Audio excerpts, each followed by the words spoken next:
Chemistry படித்தவங்க உருவாக்கின நெருப்பு வேகமாக எரியும். உங்க கரண்ட் பில் ஏறிட்டே போகுதா? கவலை விடுங்க. 100% ஈஸி கிரேட் காப்பர்ல தயாரிக்கப்பட்ட லெவிட் வயர்ஸ் அண்ட் கேபிள்ஸை பயன்படுத்தி உங்க கரண்ட் பில்லை மிச்சப்படுத்துங்க. என்றென்றும் நம்பிக்கையுடன் லெவிட் கேபிள்ஸ் அண்ட் வயர்ஸ். இது கடைசி படம், அரசியல் பேசியிருக்க படம், எப்படியும் ஏதாவது ஒரு சிக்கல் வரும், கட்டு வரும் அப்படின்னும்போது கொஞ்சம் பிஃபோராக நீங்கள் முன்னாடியே ஒரு 10 நாளைக்கு முன்னாடி, ஒரு மாதத்துக்கு முன்னாடி போகலாம். ஏன்னா படம் வந்து ரிவைசிங் கொடுக்குறதுக்கு அப்ளை பண்ணதுக்கு போய் டக்குன்னு நீங்கள் வந்து கோர்ட்டுக்கு போகிறீங்க. சுப்ரீம் கோர்ட் என்ன சொல்கிறாங்கன்னா, நேற்று அந்த டேட்டு போட்டு எடுத்துட்டாங்க, இந்த வழக்கையே இங்கே கொண்டு வந்தீங்க, எதாக இருந்தாலும் நீங்கள் அங்கே போய் அந்த கோர்ட்டில் பேசுங்க. அதான் ப்ரொசீஜர். ஒரு கோர்ட்டில் நீங்கள் விசாரணை நடந்துட்டு இருக்கப்பயே தப்புன்னு எதிர்த்து நீங்கள் இன்னொரு ஹைகோர்ட்டுக்கு போகிறது, சுப்ரீம் கோர்ட்டுக்கு போகிறது வந்து என்னென்னா, எங்களை எதிர்த்து அங்கே போனீங்கல்ல அப்படிங்கிற ஒரு சின்ன ஒரு ஈகோ போயிட்டே இருக்கும். இன்னும் கூட தள்ளி போடலாம். இப்படி வழக்குகள் போச்சுன்னா வருஷக்கணக்கில் கூட போகும், சொல்ல முடியாது. சார், இந்த படத்தை பிஸ்னஸ் தரப்புலேருந்து ஒரு நெருக்கடி கொடுப்பாங்களா? இந்த பிரச்சனையை வந்து அவங்க சென்சார் போர்டுக்குள்ளேயே முடிச்சிருக்கணும். உங்களை நம்பி பணம் போட்டிருந்த டிஸ்ட்ரிபியூட்டருக்கு பாதிப்பு, உலகம் முழுவதும் வாங்கியிருக்கிற டிஸ்ட்ரிபியூட்டர்களுக்கு பாதிப்பு, அவங்க ஃபைனான்ஸ் வாங்கி பணம் கொடுத்துருப்பாங்க. அப்படிங்கும்போது இதெல்லாம் யோசிச்சு என்ன பண்ணியிருக்கணும்னா, அவங்க பிஃபோராக போயிருக்கணும், கோர்ட்டுக்கு போயிருக்கவே கூடாது. ஒரு மாதம் 10 நாள் லைக் தாக்கு போக்கலாம், ஒரு 3 மாதம் 4 மாதம் போகுது, இந்த படம் வந்து வரதே ஒரு சிக்கலான சூழ்நிலை வருது அப்படிங்கிற மாதிரியான சுச்சுவேஷன் வந்துச்சுன்னா எங்கள் பணத்தை கொடுத்துருங்க அப்படிங்கிற நெருக்கடியை அவங்க போய் கேட்கத்தான் செய்வாங்க. HiQE campus NEET crash 2026 revision attack. எங்க டீச்சர்ஸ் உங்க டைம்ல இந்தியா ரேட்ல. உடனே ஜாயின் பண்ணுங்க. வெறும் ரூபாய் 4720 மட்டுமே. ஆகாயம் நேயர்களுக்கு வணக்கம். இன்னைக்கு நம்ம கூட மூத்த பத்திரிகையாளர் சுபேர் அவர்கள் இணைஞ்சிருக்காங்க. வணக்கம் சார். வணக்கம் சார். ஜனநாயகன் படத்துக்கு நிரந்தர தடைன்னு சொல்றாங்களே சார், என்ன நடந்தது? இல்லை, இப்போ இந்த படம் நமக்கு எல்லாம் தெரியும், 9ஆம் தேதி ரிலீஸ் பண்ணுறதாக திட்டம். 19ஆம் தேதி தான், டிசம்பர் 19 தான் இந்த படத்துக்கு சென்சார் அப்ளை பண்ணுறாங்க. இப்போ எல்லாரும் என்ன சொல்கிறாங்கன்னா, ஏன் இவ்வளவு நெக் ஆஃப் த மூமெண்ட்டில் வச்சுக்கிட்டு நீங்கள் சென்சார் வந்து 19ஆம் தேதி போனீங்க? இது கடைசி படம், அரசியல் பேசியிருக்க படம், எப்படியும் ஏதாவது ஒரு சிக்கல் வரும், கட்டு வரும் அப்படின்னும்போது கொஞ்சம் பிஃபோராக நீங்கள் முன்னாடியே ஒரு 10 நாளைக்கு முன்னாடி, ஒரு மாதத்துக்கு முன்னாடியே போகலாம். ஏன்னா படம் வந்து ஏற்கனவே 6 மாதத்துக்கு முன்னாடி முடிஞ்ச படம். அப்படிங்கும்போது உங்கள் சென்சாரில் பிரச்சனை வரும்னு தெரிஞ்சே நீங்கள் போயிருக்கலாம். பராசக்தி படத்துக்கு அதே மாதிரி பிரச்சனை வரும்னு தெரிஞ்சு தான் அவங்க 5 வெர்ஷன் வச்சுருந்துருக்காங்க. இதுலனா இதுலனா அந்த படமும் சென்சாருக்கு போய் 25 கட்டு வச்சுருக்காங்க. இல்லை, அந்த ஆல்டர்னேட்டிவ் வெர்ஷனே வச்சுருந்துருக்காங்க 5 வெர்ஷனு. அப்புறம் அந்த படத்தை கொண்டு போய் என்ன பண்ணுறாங்கன்னா, அவங்களும் ரிவைசிங் அனுப்புகிறாங்க, ரிவைசிங் போகிறாங்க. ரிவைசிங் சொன்ன அந்த கட்ஸ்லாம் எடுத்துகிட்டு அவங்க திருப்பி ஒரு வெர்ஷனை காமிச்சு ஏதோ போராடி வாங்கிட்டு வந்துட்டாங்க. எப்பயுமே இந்த மாதிரி அட்டானமஸ் பாடிக்கு வந்து அதுக்கு ஒரு அதிகாரம் இருக்குது. இது இப்போ எலெக்ஷன் கமிஷனாக இருக்கட்டும், சென்சார் போர்டாக இருக்கட்டும், அப்புறம் வந்து இடியாக இருக்கட்டும், ஐடியாக இருக்கட்டும், அதே மாதிரி நீதிமன்றங்களாக இருக்கட்டும், இதெல்லாம் தனித்தனியான அமைப்புகள், அட்டானமஸ் பாடிஸ்.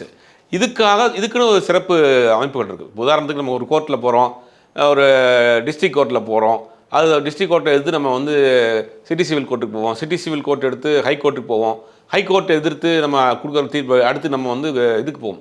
அப்போ இங்கே என்ன பண்ணணும்னா, சென்சார் போர்டோட நடைமுறை எப்படின்னா, சென்சார் போர்டில் ஒரு படம் அப்ளை பண்ணுறோம் அப்படின்னா அதில் ஏதாவது ஒரு இஷ்யூ வருது, இப்போ 6 பேர் மெம்பரில் ஒருத்தர் வந்து அப்ஜெக்ஷன் பண்ணுறாரு அப்படின்னா நீங்கள் அதை எதிர்த்து வந்து ரிவைசிங் கமிட்டி ஆர்சின்னு சொல்லுவோம், அதில் போகலாம், அதுக்கு போகலாம். அது இல்லைன்னா ட்ரிபுனல் ஒன்று இருந்துச்சு, அதை எடுத்துட்டாங்க. இப்போ எல்லா அமைப்புகள்லையுமே அதை எடுத்துட்டாங்க.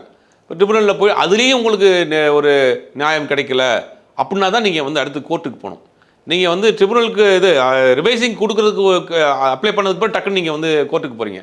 அப்போ என்னன்னா, 2 பாடிக்குள்ளே இருக்கக்கூடிய ஒரு பவர் சென்டர் இருக்கு இல்லையா, அது ஒரு சின்ன ஈகோ கிளாஷ் ஆகும். இப்போ என்ன இருந்தாலும் பிரச்சனை இங்கேயே மோதி கீதி வாங்கிட்டு வந்துட்டோம்னா நமக்கு அது வந்து பிரச்சனை இல்லை. இப்போ நீங்கள் ரிவைசிங் கமிட்டி கேட்குறாங்க, ரிவைசிங் கமிட்டியில் இங்கே போய் அங்கே ஃபைட் பண்ணி அவங்க கேட்குறதெல்லாம் முன்ன பின்ன கொடுத்துட்டு வாங்கிட்டு வந்துட்டோம்னா பிரச்சனை இல்லை. அவங்க இத்தனை கட்டு கேட்குறாங்க, முன்னாடி கட்டை மாற்ற சொல்கிறாங்க, இல்லை ஏதாவது மியூட் போட சொல்கிறாங்கன்னா அங்கே போயிட்டு வந்துடலாம். நீங்கள் ரிவைசிங் கமிட்டிக்கு போனவொடனே கோர்ட்டுக்கு போயிட்டீங்க. அப்போ என்னன்னா, அது வந்து ஒரு இந்த கேஸ் வந்து எல்லா படத்துக்கும் ஒரு முன்னுதாரணமாக போயிடும். ஒரு சென்சார் ஒருத்தர் அப்ளை பண்ணுறாரு, டிலே ஆகுது, நிறைய கட்டு கொடுத்துருக்காங்க, ரிவைசிங் போகாமல் அவர் கோர்ட்டுக்கு போயிடுவார். அப்போ அந்த இதுக்கு என்ன பண்ணால் நேரடியாக இது ஒரு வழிமுறையாயிரும், இப்படியே செய்யக்கூடிய சூழ்நிலையாக வந்துடும். அப்போ அங்கேயே ஒரு சிக்கல் வருது. இப்போ என்ன பண்ணுறாங்கன்னா, ஏற்கனவே அவங்க கோர்ட்டுக்கு போகிறாங்க, தனி நீதிபதி பிடி ஆஷா அவர்கள் கொடுத்த ஒரு தீர்ப்பு, அதாவது வந்து படத்துக்கு வந்து யூஏ கொடுங்கன்னு கொடுக்குறாங்க. அதை உடனே எதிர்த்து அவங்க வந்து சென்னை ஹைகோர்ட்டுக்கு போகிறாங்க. ஹைகோர்ட்டில் 2 நபர் நீதிபதிகளுடைய விசாரணைக்கு வருது. அவங்க விசாரணையை வந்து தள்ளி வச்சுறாங்க, 21ஆம் தேதி தள்ளி வச்சுறாங்க. உடனே இவங்க என்ன பண்ணுறாங்க, சுப்ரீம் கோர்ட்டுக்கு போகிறாங்க. சுப்ரீம் கோர்ட்டில் ஒரு மிகப்பெரிய ஒரு லாயரை வச்சு அந்த மூவ் பண்ணுறாங்க. சுப்ரீம் கோர்ட் என்ன சொல்கிறாங்கன்னா, நேற்று அந்த டேட்டு போட்டு எடுத்துட்டாங்க, இந்த வழக்கு ஏன் இங்கே கொண்டு வந்தீங்க? அவங்க கேட்ட கேள்வி, இந்த வழக்கு ஏன் இங்கே கொண்டு வந்தீங்க? இப்போ ஹைகோர்ட்டில் வந்து 2 நபர் நீதிபதியோடைய விசாரணையில் இருக்கிறப்ப நீங்கள் ஏன் கொண்டு வந்தீங்க? எதாக இருந்தாலும் அங்கே போய் பேசிக்கோங்க, அந்த வழக்கை நாங்கள் எடுத்துக்கிற மாட்டோம், வழக்கை தள்ளுபடி பண்ணுறாங்க. வழக்கை தலையில் நாங்கள் எங்களுடைய எதை சொல்கிறோம், எங்களுடைய கோரிக்கையை சொல்கிறோம், நாங்கள் இன்வெஸ்ட் பண்ணிட்டோம், டேட் அனௌன்ஸ் பண்ணிட்டோம் அப்படின்னு அவங்க சொல்ல வர்றாங்க. எதையுமே நாங்கள் கேட்குறதுக்கு தயாராக இல்லை, உங்கள் மனுவை நாங்கள் தள்ளுபடி செய்கிறோம், எதாக இருந்தாலும் நீங்கள் அங்கே போய் அந்த கோர்ட்டில் பேசுங்க. அதான் ப்ரொசீஜர். ஒரு கோர்ட்டில் நீங்கள் விசாரணை நடந்துட்டு இருக்கப்பயே டப்புன்னு எதிர்த்து நீங்கள் இன்னொரு ஹைகோர்ட்டுக்கு போகிறது, சுப்ரீம் கோர்ட்டுக்கு போகிறது வந்து என்னென்னா அவங்க மேக்ஸிமம் எடுக்க மாட்டாங்க. ரொம்ப ரேரான கேஸ் தான் எடுப்பாங்க, மேக்ஸிமம் எடுக்க மாட்டாங்க. அப்போ அதே மாதிரி தான் எங்கள் தள்ளுபடி பண்ணி 21ஆம் தேதி போயிடுச்சு. இப்போ திருப்பி நீங்கள் இங்கேயே வரணும். திருப்பி இங்கேயே வரப்போ இங்கே என்ன நடக்கும்? எங்களை எதிர்த்து அங்கே போனீங்கல்ல அப்படிங்கிற ஒரு சின்ன ஒரு ஈகோ போயிட்டே இருக்கும். இன்னும் கூட தள்ளி போடலாம் போய் வாய்ப்பு இருக்குது. இப்போ என்ன பண்ணுவாங்கன்னா, இந்த 2 பேருக்கு தரப்பு ரெண்டு நீதிபதிகள் என்ன பண்ணுவாங்கன்னா, சிபிஎஸ்சி இது சென்சார் போர்ட் சர்டிஃபிகேட்லேருந்து சென்சார் போர்ட்லேருந்து கூப்பிட்டு படத்தை வந்து எங்களுக்கு போட்டு காட்டுங்க, நாங்கள் ஒரு டீம் வச்சு பார்க்குறோம் அப்படின்னு அவங்க சொல்லலாம். இதெல்லாம் நம்ம சொல்கிறதுக்கு வாய்ப்பு இருக்குது. அப்போ அவங்க 2 தரப்பு நியாயத்தையும் கேட்டு அவங்க அடுத்த ஒரு தீர்ப்பை சொல்லலாம். அந்த தீர்ப்பையும் வந்து ஜனநாயக டீமுக்கு ஆதரவாக வந்தால் சென்சார் போர்ட் அதை எதிர்த்து சுப்ரீம் கோர்ட்டுக்கு போகலாம். இப்படி வழக்குகள் போச்சுன்னா வருஷக்கணக்கில் கூட போகும், சொல்ல முடியாது.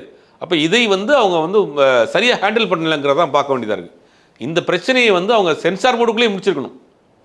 மேக்ஸிமம் இந்த ரிவைசிங் கமிட்டியில் வந்து படத்தை முடிச்சுட்டு நீங்கள் வெளியில் வந்திருக்கணும். இந்த படத்தில் அவ்வளோ ஒரு பெரிய கட்டலாம், அவங்க கேட்குற கட்டை கொடுத்துட்டு கூட படத்தை ரிலீஸ் பண்ணுறதுக்கு வழியை பார்க்கணும். ஏன்னா உலகம் முழுக்க டேட்டு போட்டிங்க, பெரிய அளவில் பிஸ்னஸ் பண்ணிட்டீங்க, பல கோடி உங்களை நம்பி முதலீடு பண்ணியிருக்கிறாங்க. அப்படிங்கும் போது உங்களை நம்பி பணம் போட்டிருந்த டிஸ்ட்ரிபியூட்டருக்கு பாதிப்பு, உலகம் முழுவதும் வாங்கியிருக்கிற டிஸ்ட்ரிபியூட்டருக்கு பாதிப்பு, அவங்க ஃபைனான்ஸ் வாங்கி பணம் கொடுத்துருப்பாங்க. அப்படிங்கும்போது இதெல்லாம் யோசிச்சு என்ன பண்ணியிருக்கணும்னா அவங்க பிஃபோராக போயிருக்கணும், கோர்ட்டுக்கு போயிருக்கவே கூடாது. அப்படி தான் எல்லாருமே இன்றைக்கி சொல்கிறாங்க. கோர்ட்டுக்கு போனது தான் இப்போ இவ்வளோ பெரிய சிக்கலாகிடுச்சு. மேலும் மேலும் அது ஹைகோர்ட் இப்போ தனி நீதிபதி கொடுக்குறாங்க, அப்புறம் இருநபருக்கு நீதிபதி கொடுக்குறாங்க, அப்புறம் சுப்ரீம் கோர்ட்டுக்கு போகிறாங்க, இப்படி போய்கிட்டே இருக்குது. இப்போ 21ஆம் தேதி இவங்க என்ன தீர்ப்பு கொடுக்க போகிறாங்கிறது நமக்கு தெரியாது. ஒருவேளை ஜனநாயக டீமுக்கு சாதகமாக வந்தாலும் சென்சார் போர்டு மேல்முறையீடு பண்ணி சுப்ரீம் கோர்ட்டுக்கு போகிறதுக்கு வாய்ப்பு இருக்குது. அப்போ இந்த வழக்கு எவ்வளோ நாள் போக போகுது, எப்போ காம்ப்ரமைஸ் ஆகி வரப்போகுதுங்கிறது தெரியல. சார், இந்த படம் சப்போஸ் 21ஆம் தேதி ஜனநாயகனுக்கு வந்து பாசிட்டிவாக வந்துச்சுன்னா எப்போ ரிலீஸ் ஆகும்? இல்லை, பாசிட்டிவாக வந்துச்சுன்னா அநேகமாக வந்து எனக்கு இந்த மாதத்தை ரிலீஸ் பண்ண மாட்டாங்க. நெக்ஸ்ட் மந்த் வந்து ஸ்கூல் எக்ஸாம்லாம் ஆரம்பிச்சிடும் பிப்ரவரியிலேருந்து. அப்படிங்கிறதுனால அது பிப்ரவரிலே வராது, மார்ச்சில் வேணால் அவங்க பிளான் பண்ணுவாங்க. எலெக்ஷன் நெருக்கத்தில் அந்த படத்தை ரிலீஸ் பண்ணுவோம் அப்படின்னு பிளான் பண்ணுவாங்க. அது வெயிட் பண்ணி தான் பார்க்கணும். ஒருவேளை அவங்க படத்தை போட்டு காமிச்சு அவங்களுக்கு 2 தரப்புலையுமே ஓகேன்னு சொல்லி ரிலீஸ் சென்சார் கூட கொடுக்கறதுக்கு வாய்ப்பு இருக்குது. சென்சார் கொடுத்தாலுமே அவங்க எப்போ ரிலீஸ் பண்ண போகிறாங்க? இந்த மாதத்தில் ரிலீஸ் பண்ணுறதுக்கு வாய்ப்பு இல்லை. 21ஆம் தேதி இப்போ கேட்குறாங்க, 2 தரப்புமே பேசிக்கிட்டு அவங்க சொல்கிற கட்ஸ்லாம் கொடுத்துட்டு நாங்கள் படத்தை ரிலீஸ் பண்ணுறோன்னு முடிவு வந்தால் கூட 21 கிடச்சா 22, 23 படத்தை ரிலீஸ் பண்ண முடியாது. ஏன்னா அவங்களுடைய டார்கெட் வந்து ஒரு 1000 தேட்டராவது போடணும், மினிமம் ஒரு 700 தேட்டராவது போடணும். 2வது அந்த லீவ் டேட்டு வேணும். அப்படிங்கிறதெல்லாம் இருக்குது, நிறைய சிக்கல் இருக்குது. 2வது இப்போ எக்ஸாம் அடுத்த மாதம் ஸ்டார்ட் ஆயிரும், பிப்ரவரியிலேருந்து +1 +2 10th எக்ஸாம் ஸ்டார்ட் ஆயிரும். அப்படிங்கும்போது அந்த டேட்டு லீவ் டேட் கிடைக்காது. அப்போ அதை என்ன பண்ணுவாங்கன்னா அதை முடிச்சுட்டு அவங்க மார்ச்சில் தான் வர்றதுக்கு வாய்ப்பு இருக்குது. எலெக்ஷனை மோட்டிவ் பண்ணி தான் இந்த படமே எடுத்திருக்காங்க. இப்போ எலெக்ஷனுக்கு முன்னாடி இந்த படம் வரலன்னா தமிழ்நாட்டு அரசியலில் இந்த படத்தை கொண்டு வந்து வச்சு அதை வச்சு ஒரு அரசியல் பண்ணணும்னு நினைக்கிறாங்க. அப்போ இது பிளான் பண்ணியே தான் 6 மாதத்துக்கு முன்னாடி முடிக்கப்பட்ட படம், பிளான் பண்ணியே தான் அவங்க வந்து ஜனவரி கொண்டு வராங்க. அப்போ கண்டிப்பாக இந்த படம் பிரச்சனை முடிஞ்சிருச்சுன்னா எலெக்ஷனுக்கு முன்னாடி கண்டிப்பாக வந்துடும். ஓடிடியில் தான் வரும் அப்படின்னு சொல்கிறாங்களே, இது உண்மையா? இல்லை, ஓடிடியில் வந்து டேரக்டாக ரிலீஸ் பண்ணலாமே அப்படின்னு கேட்குறாங்க. இதை நம்பி பல பேர் முதலீடு பண்ணியிருக்காங்களே, ஓவர்சீஸ் ஃபுல்லாக வாங்கியிருக்கிறாங்க, தமிழ்நாடு தேட்டர்கள் ஃபுல்லாக விற்றுருக்குறாங்க. இப்போ அவங்களுக்கு பதில் சொல்லணும்ல. அவங்களுக்கு பணத்தை ரிட்டர்ன் பண்ணிட்டு அவ்வளோ பெரிய பணத்தை ஓடிடி நிறுவனம் எப்படி கொடுக்கும்? நீங்கள் படம் பிஸ்னஸ் ஆகிறதுக்கு முன்னாடி இந்த மாதிரி பிரச்சனை வந்துருந்துச்சு, டேரெக்டாக ஓடிடி ரிலீஸ் சூரியரி போட்டுற மாதிரியோ மற்ற படங்களை மாதிரி டேரெக்டாக ஓடிடி ரிலீஸ் பண்ணிடலாம். இந்த படம் ரிலீஸ் டேட் போட்டு எல்லாத்துலேயும் பணம் வாங்கி கடைசி நேரத்தில் சிக்கல் வர்றப்ப இப்போ எல்லாருக்கும் செட்டில் பண்ணணும்ல. அப்போ ஓடிடி நிறுவனத்தில் வரக்கூடிய வருமானம் அவ்வளோ பேர் செட்டில் பண்ணக்கூடிய அளவுக்கு வருமானம் வருமா? வராது. அப்போ ஓடிடி டைரக்ட் ஓடிடிங்கிறது வந்து வாய்ப்பே இல்லை. பல பேர் இந்த ஆர்வத்தில் சொல்லிட்டு இருக்காங்களோ இல்லையா, டைரக்ட் ஓடிடியில் வருவதற்கான வாய்ப்பே கிடையாது. சார், இந்த படத்தை தடை பண்ணுறதுனால விஜயோட பிரச்சாரத்தை நிறுத்தி வைக்கலாம், இந்த இன்டென்ஷனில் நடக்கிறதா இது? இல்லை, படத்துக்கும் பிரச்சாரத்துக்கும் என்ன சம்மந்தம் இருக்குது? இப்போ நான் இன்னைக்கு கூட ஒரு தேர்தலுக்காக குழு போட்டிருக்கிறாங்க, பிரச்சாரத்துக்கான குழு போட்டிருக்காங்க, கட்சி அவங்க வேலையை பார்த்துட்டு இருக்காங்க. ஒரு படம் வந்து அவர் கூடுதலான ஒரு பலம், அவருடைய அரசியலில் பேசியிருப்பார், அங்கேருந்து தானே அவர் தொண்டர்களை கூட்டுறாரு. ஒரு அரசியல் கட்சியாக இருக்குது, அவங்க வந்து ஒரு படம் எடுக்கிறாங்க, அந்த படம் வருது போகல அப்படிங்கிறதெல்லாம் வந்து ஒரு பெருசாக இது ஏற்படுத்தாது, ஒரு இம்பாக்ட் ஏற்படுத்தாது. இவர் ஒரு நடிகராக இருந்தால் இதுலேருந்து தானே அரசியலுக்கு வர்றாரு. அப்போ அங்கேருந்து அங்கே ஒரு முடக்கம் ஏற்படுறப்ப, அங்கே ஒரு பிரச்சனை வர்றப்ப ஒரு அரசியலுக்கு கொஞ்சம் அது வந்து இதாக இருக்கும். அதனால தான் திட்டமிட்டே தான் இந்த படத்தை எலெக்ஷன் நேரத்தில் கொண்டு வரணும். எலெக்ஷன் நேரத்தில் கொண்டு வந்தோம்னா நம்ம பேசக்கூடிய வசனங்கள் தேர்தல் களத்தில் எதிரொலிக்கும், அந்த பாடல்கள் தேர்தல் களத்தில் எதிரொலிக்கும், தொண்டர்கள் அதை உற்சாகப்படுத்துவாங்கன்றதான் அவங்க பிளான். அதை பண்ணி தான் வராங்க. பட் இந்த மாதிரியான ஒரு சிக்கல் வந்து இது பண்ணுறப்ப என்னன்னா வேறு வழியில் பிரச்சாரத்தை தொடங்குவாங்க. இப்போ இந்த பாடல் வச்சு இந்த படத்தோட காட்சியிலே வச்சு பிரச்சாரத்துக்கு பயன்படுத்தலாம்னு நினைக்கிறாங்க. பட் அது வேறு தளத்தில் வேற ஒரு வாரத்தை கொண்டு வந்துருவாங்க. எனக்கு தெரிஞ்ச மேக்ஸிமம் தேர்தலுக்குள்ள இந்த படம் வருவதற்கான வாய்ப்புகள் அதிகம் தான். இப்போ இந்த படத்தில் இருக்கிற காட்சிகளை ரிமூவ் பண்ணால் தான் வந்து இந்த படத்தை ரிலீஸ் பண்ணுவேன்னா அப்போ அந்த ப்ரொடக்ஷன் சைட்லேருந்து அந்த இதை கட் பண்ணி எடுப்பாங்களா? இல்லை, இப்போ அடுத்து ரிவைசிங் கமிட்டிக்கு போகும். ரிவைசிங் கமிட்டியில் படம் போட்டு பார்த்துட்டு அவங்க எத்தனை கட்ஸ் கொடுக்குறாங்க, எத்தனை மியூட் கொடுக்குறாங்க, எத்தனை காட்சிகளை வந்து நீக்க சொல்கிறாங்களா அப்படிங்கிறதெல்லாம் தெரியாது. இனிமேல் அவங்க கொடுக்குறாங்க, இந்த லிஸ்ட் வச்சு தான் தெரியும். அப்போ லிஸ்ட் வச்சு கொடுத்தாங்கன்னா அது உடனே பண்ணிடலாம். அது ஒரு பெரிய விஷயமே கிடையாது. இப்போல்லாம் டிஜிட்டல் தானே. அவங்க கொடுத்த கட்டை வந்து இவங்க மியூட் பண்ணிவிட்டு இந்த டைலாக் மியூட் பண்ணிட்டு இந்த சீனை வந்து பிளட்டர் பண்ணிட்டுங்க, இந்த டைலாக் வந்து இது பண்ணுங்க, இந்த சீனே தூக்கிடுங்க அப்படின்னு சொல்கிறப்ப ஒரு கட் லிஸ்ட் மாதிரி ஒன்று கொடுப்பாங்க, லிஸ்ட்டு கொடுப்பாங்க. அந்த லிஸ்ட்டை வந்து இவங்க உட்காந்து பண்ணிவிட்டு திருப்பி அவங்க ரிவைசிங் கமிட்டியில் போட்டு காமிச்சா ஓகே பண்ணிட்டாங்கன்னா முடிஞ்சிருச்சு, அவ்வளோதான் முடிஞ்ச. ஒரு ரிவைசிங் கமிட்டி திருப்பி கூட பார்க்க மாட்டாங்க. அந்த கட்டை நம்ம பண்ணிட்டோம் அப்படிங்கிற ஒரு லெட்டர் கொடுத்துட்டாலே போதும். அவங்க கொடுத்த கட்டை கொடுத்துருக்காங்கன்னா ரிவைசிங் கமிட்டியில் பார்க்கக்கூடியவங்க ஒரு கட் லிஸ்ட் கொடுக்குறாங்க, அதை நாங்கள் பண்ணிட்டோம்னு சொல்லிட்டு அவங்க திருப்பி ஒரு லெட்டர் கொடுத்துட்டா போதும். படத்தை டேரக்டாக ரிலீஸ் பண்ணிடலாம். சர்டிஃபிகேட் என்ன யூ கொடுக்குறாங்களா, யூஏ கொடுக்குறாங்களா அப்படிங்கிறது தெரியாது. சர்டிஃபிகேட் வாங்கிட்டு படத்தை ரிலீஸ் பண்ணிடலாம். அதில் இந்த சிக்கல் வராது. இப்போ இந்த படத்துக்கு ஏ சர்டிஃபிகேட் கொடுத்தாங்கன்னா அது தேட்டர் ரொம்ப அடி வாங்குமா? ஏ கிடைக்கிறதுக்கு வாய்ப்பு இல்லை. ஏன்னா மேக்ஸிமம் அவங்களே யூஏ தான் போகும் அப்படிங்கிற மாதிரி தான் நினைக்கிறாங்க. ஏன்னா ஆக்ஷன் சீக்வன்ஸ் நிறையா இருக்குது, வயலன்ஸ் நிறையா இருக்குது அப்படிங்கிறதான் இந்த படத்துக்கு வைக்கக்கூடிய குற்றச்சாட்டாக இருக்குது. ஆனால் ஏ வர்றதுக்கெலாம் வாய்ப்பு இல்லை. சார், இந்த படத்தை பிஸ்னஸ் தரப்புலேருந்து ஒரு நெருக்கடி கொடுப்பாங்களா? கண்டிப்பாக சூழ்நிலையை புரிஞ்சு நடந்துக்குருவாங்கன்னு நினைக்கிறேன். நெருக்கடின்னா இப்போ கேஸ் போய்கிட்டு இருக்குது, அந்த வாங்கின டிஸ்ட்ரிபியூட்டருக்கும் தெரியும் ஏன்னா இந்த மாதிரி என்ன பிரச்சனை போயிட்டுருக்கு. அவங்க திட்டமிட்டே படத்தை தள்ளி வைக்கல, அவங்க சொல்ல டேட்டும் சொல்லிட்டாங்க, படமும் முடிஞ்சிருச்சு. இப்போ கடைசியில் வந்து எதிர்பாராத நடந்த ஒரு பிரச்சனை தானே. அப்படிங்கும்போது அவங்க புரிஞ்சுக்கிடுவாங்க. ஆனால் இதுவே தொடர்ந்துச்சுன்னா நெருக்கடி கொடுக்க ஆரம்பிப்பாங்க. இப்போ ஒரு மாதம் 10 நாள் வரைக்கும் தாக்கு போக்கலாம், ஒரு 3 மாதம் 4 மாதம் போகுது, இந்த படம் வந்து வரதே ஒரு சிக்கலான சூழ்நிலை வருது அப்படிங்கிற மாதிரியான சுச்சுவேஷன் வந்துச்சுன்னா எங்கள் பணத்தை கொடுத்துருங்க அப்படிங்கிற நெருக்கடி அவங்க போய் கேட்கத்தான் செய்வாங்க. அந்த மாதிரி நிலைமைக்கு போகாதுன்னு நினைக்கிறேன். அதை வெயிட் பண்ணி பார்க்கலாம். சார், விஜயோட இதுக்கப்புறம் அடுத்த கட்ட நகர்வு என்னவாக இருக்குது? தேர்தல் தான். தேர்தல் களத்தில் அவருக்கு எப்படி வெற்றி வாய்ப்பு இருக்க போகுதுன்னு தெரியல. அநேகமாக வரக்கூடிய செய்திகள்லாம் அடுத்து அவர் வந்து கதை கேட்டுட்டு இருக்காரு, தேர்தலுக்கு பிறகு படம் பண்ணுற மாதிரி அப்படிங்கிற ஒரு செய்திகள் வருது. அப்படி வந்துச்சுன்னா தேர்தலுக்கு பிறகு அந்த படத்தை பற்றின செய்திகள் மற்ற நியூஸ்லாம் வரும். இப்போ வந்து மேடையிலே அவர் ஓப்பனாகவே சொல்லிட்டாரு, இதுதான் என்னோட கடைசி படம், இதுக்கப்புறமா அவர் படம் நடிப்பார்னு நினைக்கிறீங்களா? சூழ்நிலையை பொறுத்து மாற்றிக்கிற வேண்டி தான். இப்போ பமிதா பையிட்ட சொன்னதாக அவங்களே சொன்னாங்க, தளபதி வந்து அடுத்து எலெக்ஷன் முடிஞ்ச பிறகு படம் பண்ணுறேன்னு இருக்காரு அப்படின்னு அவங்களே பேசினாங்க. அப்படிங்கும்போது தேர்தல் கூட்டணி தமிழ்நாட்டை பொறுத்த வரைக்கும் ஒரு வலுவான கூட்டணி இல்லாமல் தேர்தலை சந்திச்சா பெரிய அளவில் வெற்றி பெற முடியாதுங்கிறது ஒரு வரலாறு. அப்போ இவர் ஒரு ஸ்ட்ராங்கான கூட்டணியில் இல்லாமல் தனிச்சு நின்னார்னா பெருசாக வெற்றி பெற முடியாது. அப்படிங்கும்போது அந்த மாதிரியான ஒரு முடிவு வந்தார்னா அடுத்து என்ன பண்ணுவார்? இப்போ கட்சி ஆரம்பித்த புதுசுலேயே வீட்டுக்குள்ளே தான் இருக்கிறாரு. ஒன்றும் வந்து பெரிய தேர்தலை சந்திச்சு ஒரு தோல்வி தள்ளிவிட்டார், தோல்வி நிலைமைக்கு போயிடுச்சுன்னா அடுத்து என்ன பண்ணுவார்? அடுத்து சினிமா பண்ணி தான் ஆகணும். அப்போ அந்த முடிவுக்கு தான் வருவார். அவரும் ஏறக்குறைய அந்த மென்டாலிட்டியில் தான் இருக்கிறார். தேர்தல் முடிவுகள் நமக்கு வேறு ஏதாவது மாற்றமாக வந்துச்சுன்னா நம்ம வந்து திருப்பி படம் பண்ணுவோம் அப்படிங்கிற மாதிரி சிலர்கிட்ட கதை கேட்டுக்கிட்டு இருக்கிறதா கூட சொல்கிறாங்க. அது தேர்தல் முடிவும் அவர் கையில் தான் இருக்குது. ஆனால் அந்த கதை கேட்குறாருன்றது உண்மையா சார்? நம்ம கதை கேட்குறாங்க, உண்மை தான். கதை கேட்டுக்கிட்டு இருக்காரு, உண்மை தான். சார், சப்போஸ் இந்த படம் ஓடிடிலே வந்தாலும் அதை காம்பன்சேட் பண்ணி அதை பிரச்சாரத்துக்கு யூஸ் பண்ணுவாங்க. அவ்வளோ பெரிய அமௌண்ட் எப்படி செட்டில்மெண்ட் பண்ண முடியும்? இப்போ உதாரணத்துக்கு மலேசியாவில் நம்ம இவர் வாங்கியிருக்கிறாரு, டத்தோ மாலிக். அவர் 12 கோடி ரூபாய்க்கு மலேசியா மட்டும் வாங்கியிருக்கா சொல்கிறாங்க. அப்படிங்கும்போது ஒரு ஒரு கண்ட்ரிக்கு மட்டும் 12 கோடி ரூபா. அப்போ தமிழ்நாடு முழுவதற்கு தேட்டர்கள் இருக்குது, வேர்ல்டு வைடு தேட்டர்கள் இருக்குது.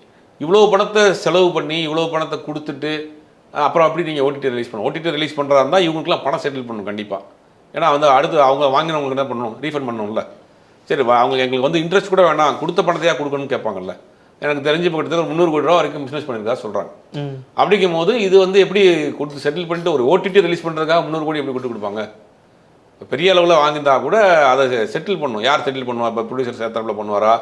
இப்போ இவர் ஒன் ஆஃப் த ப்ரொடியூசர் இருக்கார் ஜெகதீஷன், அவர் கொடுப்பாரா? ஒன் ஆஃப் த ஜெகதீஷாக இருந்தாலும் கூட இவர் தான் ஒரு ப்ரொடியூசர் மாதிரி, ஷேடோ ப்ரொடியூசர் மாதிரி. அப்படிங்க இவ்வளோ பெரிய அமௌண்ட்டை செட்டில் பண்ணிட்டு ஓடிடியில் பண்ணுவாங்களாங்கிறது சந்தேகம்தான். தேட்டரோட டிஸ்ட்ரிபியூஷன் வந்து ஸ்டார்ட் பண்ணிட்டாங்க இந்த கேஸ் நடக்கும்போதே அப்படின்றாங்க, இது உண்மையா? இல்லை, இப்படி ஸ்டார்ட் பண்ணுவாங்க. தேட்டர் டிக்கெட் போட்டாங்கன்றாங்க, டிஸ்ட்ரிபியூஷன் ஸ்டார்ட் பண்ணிட்டாங்கன்றாங்க, ரிலீஸ் டேட் போட்டாங்க, 22ஆம் தேதி ரிலீஸ் டேட் போட்டான்றாங்க. இது எல்லாமே விஜய் ரசிகர்களுடைய ஆசை, ஆர்வம், ஆவல். இது எதுவுமே உண்மை கிடையாது. அவங்க என்னென்னா கோர்ட்டில் வரக்கூடிய தீர்ப்பை வச்சு தான் அடுத்து முடிவு பண்ணுவாங்க. ஏன்னா ஏற்கனவே 9ஆம் தேதி போட்டு இந்த மாதிரி சிக்கல் வந்த பிறகு அவங்க இப்போதைக்கு கோர்ட்டில் இருக்கக்கூடிய அந்த பிரச்சனையை முடிச்சுட்டு சென்சார் வாங்கின பிறகு தான் அவங்க அடுத்த கட்டமாக போவாங்க.